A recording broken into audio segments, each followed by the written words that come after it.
Well, Andy, lots of late-night drama at the legislature tonight. Premier David Eby passing Bill 15, legislation that gives the NDP cabinet the power to rewrite environmental and permitting rules on major projects to try and get them built faster. A bill that has become a flashpoint of the collapsing relationship between the NDP and First Nations leaders over an issue of consultation.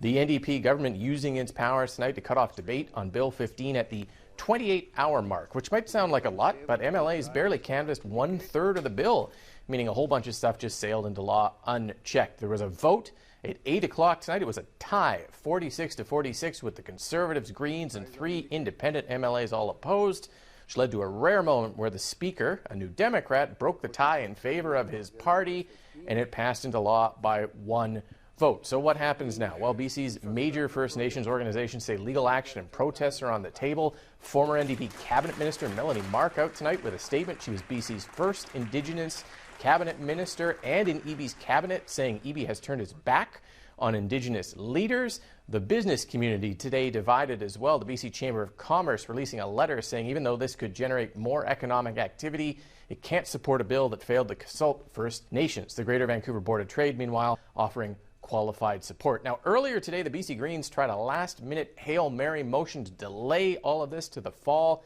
but the NDP stopped that in its tracks. Here's Green MLA Rob Otterall and Infrastructure Minister Bowen Ma. Would like to take the time over the summer to actually get this bill right. And the point about it is that if we pass Bill 15 and First Nations aren't on board, as an example, you're going to be dealing with First Nations in court over this. Grand Chief Stuart Phillip famously said, reconciliation is not for wimps. He talked about how the road to reconciliation is not a straight path, and there will be bumps along the way. Even more last-minute drama tonight. One of the 3 NDP MLAs voting virtually using Zoom was accused of using a virtual background, which is not allowed in the rules. There was a lot of kerfuffle over that, where the vote should be redone. At one point, the Speaker said no, and a bunch of the Conservatives got up and left the chamber in protest of that decision. We are near the end of the spring session. Tomorrow is the last day. A lot of high emotions and tension here on one of the most controversial bills that the BC NDP government has passed in its 8 years here.